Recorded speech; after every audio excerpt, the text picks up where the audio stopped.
Good night, viewers. Here are tonight's top stories. Seoul service stations rebranding as Mobil in Guyana. Tributes pour in for Terrance Poole, technical director of the Guyana Boxing Association. Francine Hernandez shares allegations of police brutality in Mabaruma. A new Amsterdam councillor has been suspended over conduct concerns. A tragic incident claims the life of a 21-year-old fisherman in East Bank Demerara. A police constable is under close arrest following an alleged assault on his son. A gold miner charged with unlawful possession of a firearm and ammunition. A 70-year-old pensioner tragically loses his life after a bee attack. A fisherman arrested with suspected narcotics in Georgetown. A landscaper charged with attempted murder in Georgetown. The body of a missing Guyanese fisherman has been found in Suriname. And Agricola vendors protest against a Chinese-owned supermarket. Stay tuned for more details.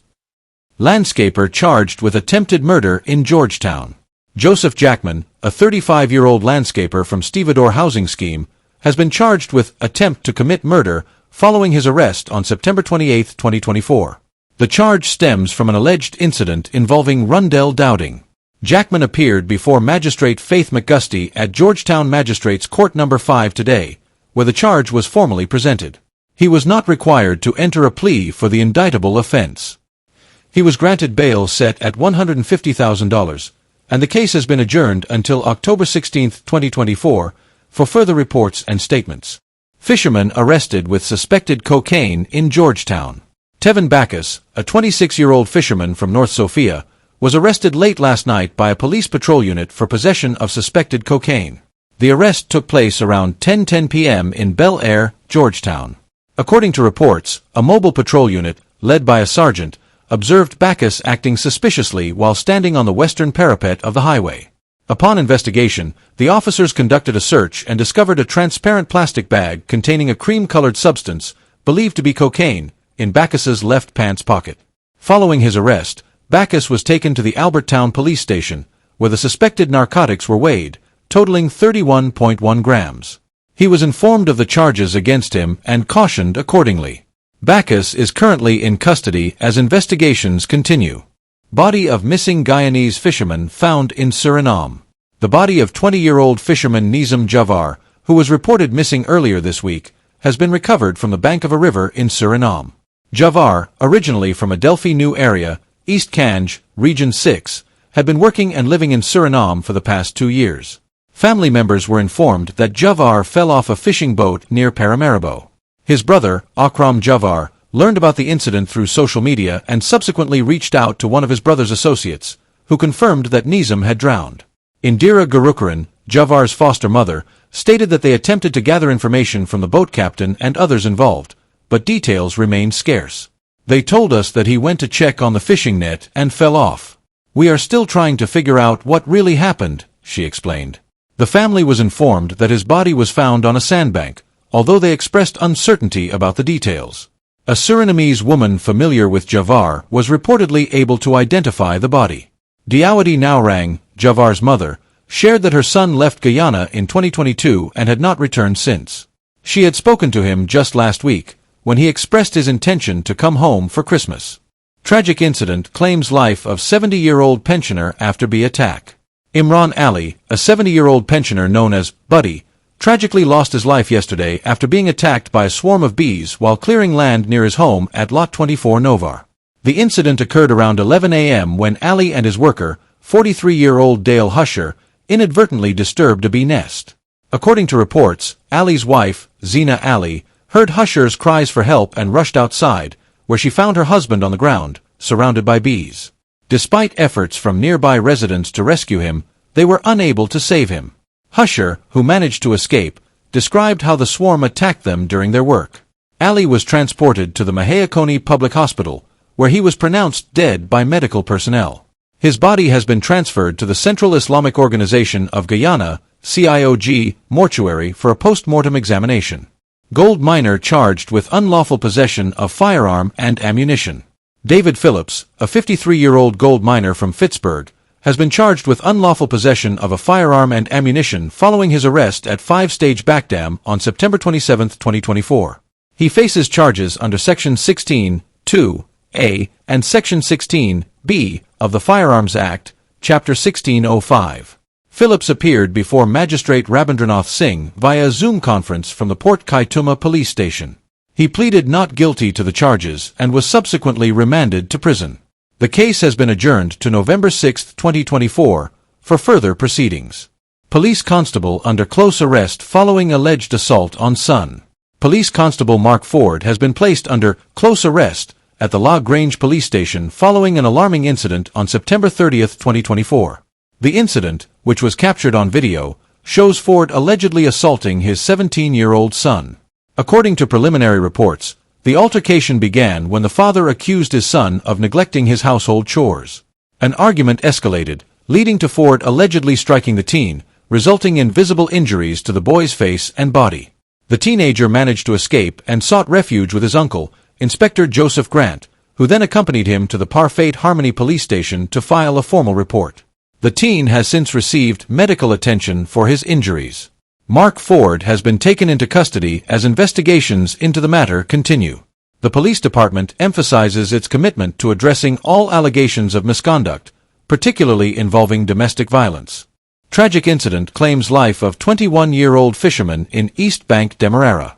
The community is mourning the loss of 21-year-old Adesh Kemraj, known as Piper, who tragically drowned at sea after allegedly becoming entangled in a fishing net and falling overboard.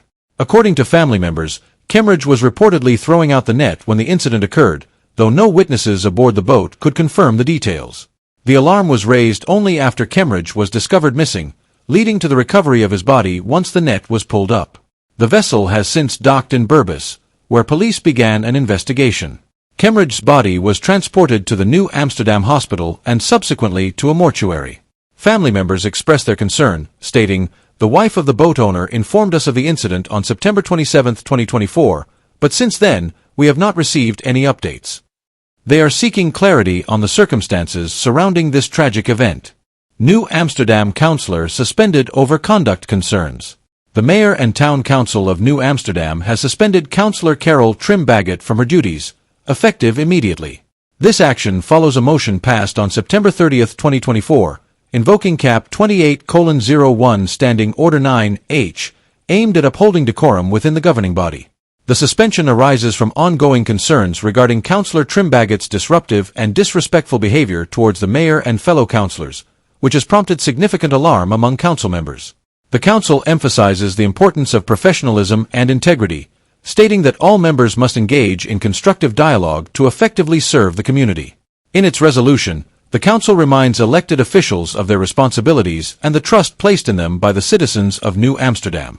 Councillors are expected to reflect the values of our community, the statement read, underscoring the need for role models in public office.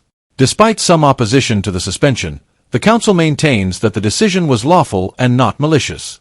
Concerns about Councillor Trimbaggett's derogatory comments in council chambers were specifically addressed, as such behavior sets a troubling precedent that cannot be overlooked.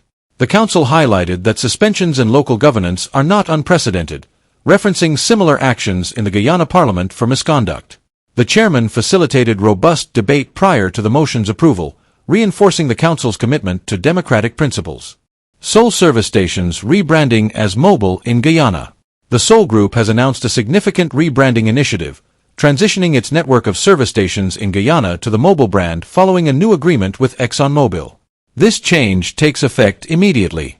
As part of this rebranding, Soul's 11 service stations will now offer high-quality Mobil fuels, including Mobil Synergy Extra and Mobil Synergy Supreme Plus. These products incorporate Mobil Synergy fuel technology, designed to enhance engine performance by cleaning and maintaining inlet valves and injectors, ultimately providing better gas mileage. Mark Good, Soul's Vice President of Commercial Business Lines and the South America Group, emphasized that the partnership with ExxonMobil is a strategic move aimed at delivering premium fuels through an innovative network of service stations in Guyana. ExxonMobil is globally recognized for its advanced technology, innovation, and product quality, and we are excited to bring these benefits to our customers, he stated. Earl Carabon, General Manager of Soul Guyana, highlighted that the introduction of the Mobil brand represents a commitment to innovation and enhanced technology for both retailers and customers. This rebranding marks a new chapter for Soul in Guyana, reinforcing its dedication to providing top-tier fuel options and exceptional service. Francine Hernandez shares allegations of police brutality in Mabaruma. Francine Hernandez has publicly raised serious allegations of police brutality involving her brother, Feroz Khan, who was reportedly assaulted by officers from the Mabaruma police station on the night of September 29, 2024. This incident occurred after Feroz was returning home with family from the White Water Heritage celebrations in Region 1. According to Hernandez, police pursued Feroz, mistakenly believing he was driving under the influence. Upon reaching home, officers allegedly forcibly removed him from his vehicle and, after he refused a breathalyzer test, proceeded to physically assault him, handcuff him, and transport him to the police station while inflicting further injuries. Witnesses, including Hernandez's other brother, reported observing the violent treatment, which left Feroz with visible injuries, including a swollen face and bleeding from the nose and mouth. Hernandez condemned the police's actions, questioning how such behavior could be tolerated within the Guyana police force. Furthermore, Feroz was reportedly held overnight without medical attention, despite his injuries, and was later charged with multiple offenses, including some that Hernandez claims are unfounded. He was also allegedly handcuffed to a hospital bed when seeking medical treatment, raising serious concerns about the treatment of individuals in custody. Hernandez is calling for higher authorities to investigate the incident and for justice to be served. She emphasizes the need for accountability and urges the community to share her brother's story to shed light on the troubling issues of police conduct in the region. Agricola vendors protest against Chinese-owned supermarket. Residents and vendors of Agricola held a protest on Monday against the establishment of a Chinese-owned supermarket in their community, expressing concerns that it will threaten their livelihoods. The new supermarket is set to open at the corner of Bruta Street and the East Bank Public Road, prompting fears among local vendors that it will drive them out of business. Many vendors, who have long operated small shops in the area, argue that the supermarket's presence will undermine their ability to compete. Vendors spoke out against the impact of foreign-owned businesses on their community during an interview with Royston Drake's production. Ms. Clark, a vendor with over 50 years of experience, expressed her frustration. "I can't understand how the Chinese can come here and put me out of my little business. I have a family to support, and now I have to move because of them." Another vendor highlighted the importance of local businesses in serving the community. "We have a business association in Agricola that takes care of our community. We don't want them here." Criticism was also directed at the government for allowing foreign businesses to operate at the expense of local entrepreneurs. One vendor stated, "The government is bringing in foreigners that are not benefiting Guyanese. We can't go to China and open a business." Concerns were raised that while the supermarket may initially offer lower prices, local vendors will ultimately suffer as prices increase over time. "What will happen to those of us who have built our businesses over the years?" another vendor questioned. The protest underscores the growing unease among local business owners regarding the influx of foreign investment in their community. Tributes pour in for Terrance Poole, Technical Director of Guyana Boxing Association. The local sports community is in mourning following the sudden passing of Terrance Poole, MS, Technical Director of the Guyana Boxing Association, who died on Wednesday morning. Poole, a pivotal figure in boxing development, had just completed his morning run when he began feeling unwell. President of the Guyana Boxing Association, Steve Ninvaye, confirmed that Poole was rushed to the hospital after experiencing difficulty breathing. His unexpected death has left a profound impact on boxing in Guyana, the Caribbean, and beyond. Ninvaye emphasized that Poole's dedication and drive were unparalleled, highlighting his ongoing plans to support local boxers in an upcoming overseas engagement. The loss of Poole leaves a significant void in the sport, as he was instrumental in fostering talent and promoting boxing in the region.